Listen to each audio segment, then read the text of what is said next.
Yo, what's going on, guys? Today I'm going to be going over the NBA slate on DraftKings for Wednesday, October the 24th.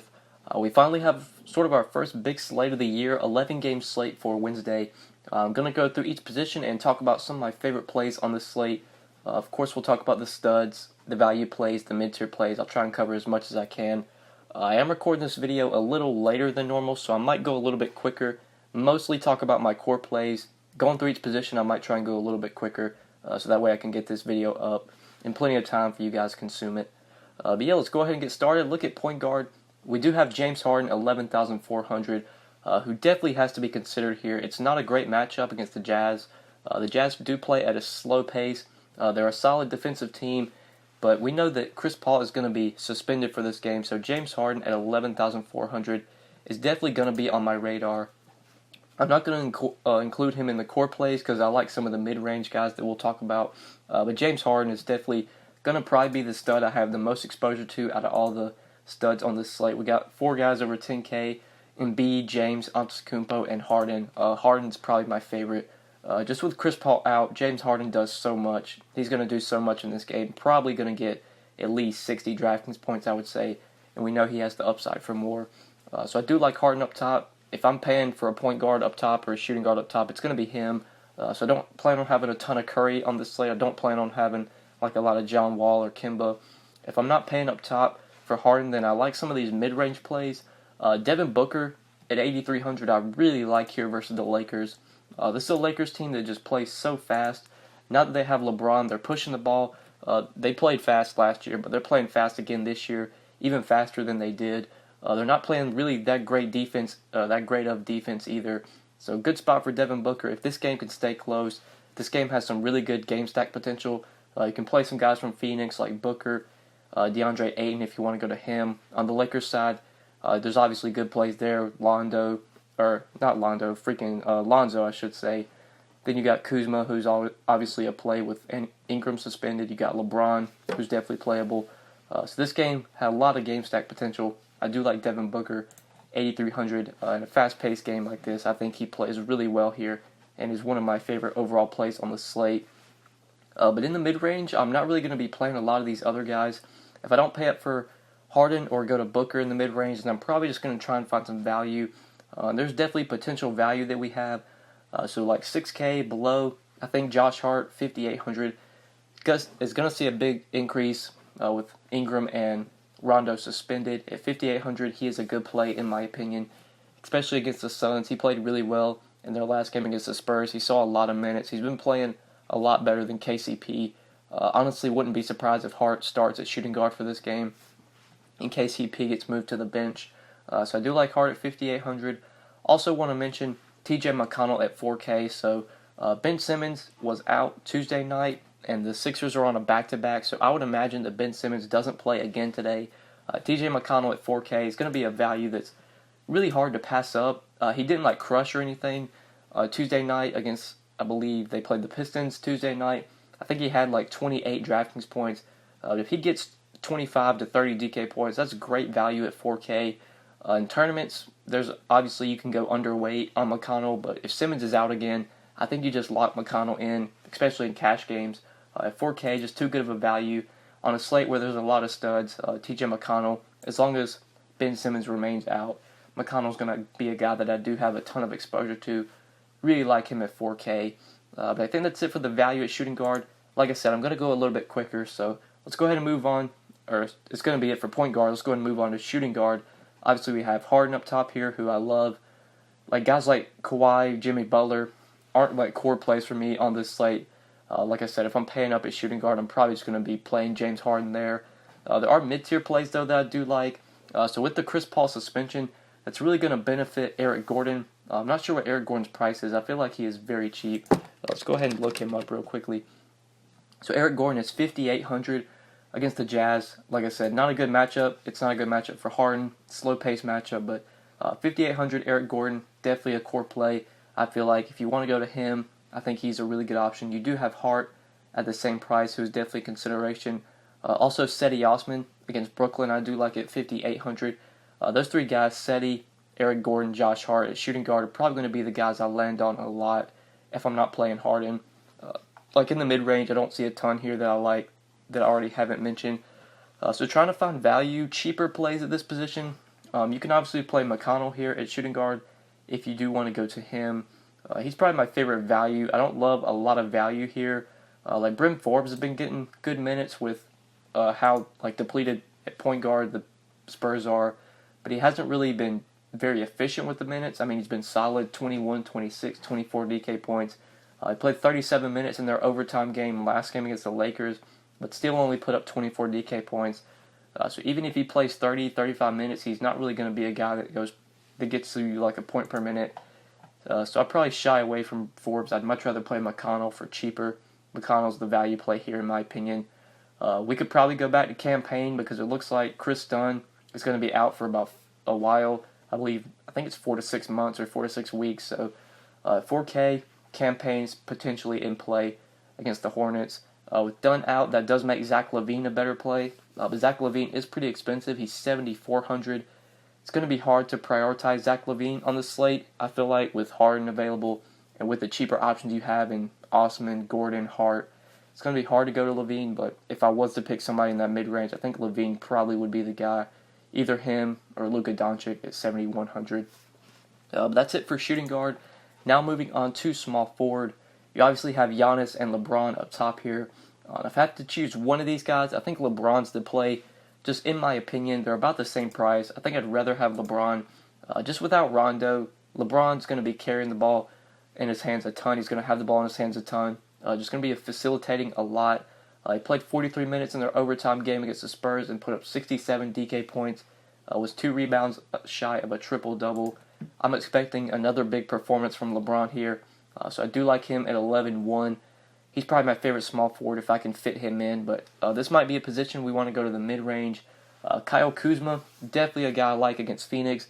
He did get priced up, though. He is now $6,900. And for him to be a good play at this price, he's probably going to need at least 40 DraftKings points. For cash, he'll take about 35, 36. But if you want to play Kuzma in tournaments and you want him to be a good tournament value, you're going to need probably close to 40, 45 DK points. He obviously can get there, but at 6,900, I don't think Kuzma is as strong of a play as he was last game when he was 5,500. I'll still have exposure to Kuzma, but not going to be as heavy on him as I was in the last game with him getting priced up. You also have like Seti, who I mentioned, Eric Gordon, you can play as small forward. Really like Markieff Morris at 5,700. He's a guy I feel like I am going to have some exposure to, a lot of exposure to on this slate. Just really like this price tag against the Warriors, a fast-paced team. This game should be going small. I doubt we're going to see much of the big centers on the floor during this game. Damian Jones won't play a ton of minutes. Dwight Howard's not going to play, so it's probably going to be Draymond playing center for the Warriors a lot in this game, and that's probably going to lead to Markieff guarding him and playing center for the Wizards. So I really like Markieff here. I think he's going to play probably 30 minutes, if not more than that. This is a guy that when he's on the floor just can do a lot, can grab rebounds, can score, can dish out a couple assists as well. Markieff Morris at 5,700 really do like as a mid-tier sort of value at small forward or power forward if you want to play him there. But let's go ahead and move on to power forward and look at this position. So there are plays in this mid-range who I've kind of mentioned. This is kind of a position I've already touched on a lot of the plays up top. But there is one guy up top that I haven't talked about, and that's Kevin Love. Really like this spot for Kevin Love at 8,800. Facing Brooklyn, just such a great spot for Kevin Love. This Brooklyn team is just not really good offensively, or defensively, I should say. We know it's a team that's going to play fast. This is a great smash spot for Kevin Love. I think this is one of those games where he just goes off. We saw him put up 62 against Minnesota. I feel like we can easily get one of those 20-20 games from Kevin Love and could get about 60 DraftKings points from him again here. Great tournament play, in my opinion. In cash games, I'd probably shy away from Love because he seems a little bit overpriced. But for tournaments, he has the upside to pay off this price tag. So power forward, if I'm paying up at this position, I think I'd play Kevin Love over LaMarcus Aldridge today. Just love Kevin Love here, no pun intended. But like in the mid-range, pretty much the same guys I've already talked about. Like Kuzma, you could play here. Draymond Green, 6,900 feels like a really good value against the Wizards if you want to go to him. But like the value at power forward seems pretty thin today. I don't love the cheap plays here. I don't think this is a position I'm going to be trying to really go cheap. Maybe like Marvin Bagley at 4,800. He's been getting a lot of good minutes for the Kings lately. Bielitsa's still been starting. His minutes have been a little up and down, but he's 4,700. If he continues to start, could be a value. But I don't feel like those are going to be core plays for me today. So let's go ahead and move on to center. I do want to touch on my last play. I did skip over him. We'll touch on him real quickly before we go to center. So Lonzo Ball, I skipped over at point guard by accident. At 6,300, I love Lonzo here against the Suns. It's pretty much the same thing goes for like Kyle Kuzma as it did for Lonzo. Lonzo didn't get as much of a price increase as Kuzma did because Lonzo just didn't have as good of a game as Kuzma did. Kuzma put up 52 DK points against the Spurs. Lonzo only put up 33. He did play 33 minutes though, which we love to see. Pretty much he's off a minutes restriction. He can play as many minutes as Luke Walton needs him to. And I think Lonzo's going to play pretty much 30-35 minutes here if it's a competitive game. He can easily put up the stats we love for fantasy, can get you a triple-double. We just know how good Lonzo is. With Rondo suspended, Lonzo's going to be ball handling a lot, along with LeBron. I'm expecting him to get 30-plus DK points again. 6,300, feel like he has a lot of tournament upside on this price. So forgot to mention Lonzo back at point guard, one of my favorite plays at that position as well. But quickly going over center before we end the video. Up top here we do have Joel Embiid, who gets to face the Bucks at 10,100. I do really like Embiid on this slate. Just prioritizing the studs, talking about the studs. I think I'd rank them Harden number 1, James number 2, Embiid, Giannis, then like Curry and Durant. I do really like Embiid, especially if Ben Simmons is going to be out again today. We saw how good Embiid was Tuesday night against the Pistons. I'm expecting another big game from him against the Bucks. It is a back-to-back, so maybe they limit his minutes, or he possibly could even rest here. But I probably expect him to play since it's so early on in the season. I doubt they rest him this early on in the season. But if they do, we'll have to really just totally look at this slate differently. If Embiid rests, that could open up a lot of value. But I feel like he plays, so at 10-1, if Simmons misses again, love Embiid at center if you can fit him in. You do have Kevin Love at this position you could play at center. I'd probably play Kevin Love over Aldridge, over Towns, over Jordan. If I'm paying up at center, I'm either probably playing Embiid or Love. So in the mid-range, if we want to go here, like I mentioned earlier, I think DeAndre Ayton, if you're game stacking that Lakers-Suns game, I think he is really strong play at 7,300, especially in game stacks. Draymond Green, 6,900 against the Wizards. I do really like if you want to go to him. Then looking at cheaper plays at center, if we're trying to find value, so Alex Len at 5,400, I think is definitely a guy we have to consider, just because how thin the Hawks are in their front court. Len had to play 32 minutes against Cleveland in their last game and put up 44 DK points. If this guy can get the minutes, he's going to produce.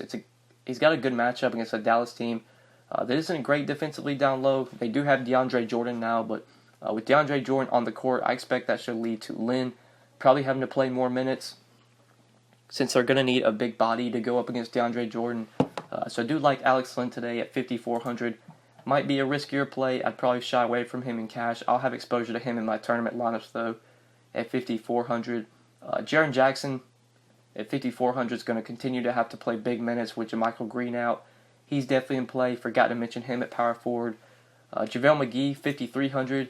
Even though McGee isn't playing like 30 minutes a game, he did play 28 minutes in their overtime loss against the Spurs, so that's something we love to see. He has been pretty efficient when it comes to fantasy. At least 30 DraftKings points in all 3 games this year. Hasn't shown like massive upside, but he's giving you a solid floor, even though he's playing only 20-25 minutes a game.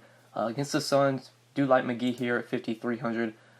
I'd probably play Alex Len over him. I'd probably play Jaren Jackson over McGee, but McGee's definitely going to be a guy I do have a little bit of exposure to. I think that's it for center, at least the centers that I like on this slate. So hopefully you guys did enjoy the video, and hopefully this video did help you. If you enjoyed, just make sure you click that like button. I'd really appreciate it. Make sure you subscribe if you haven't already.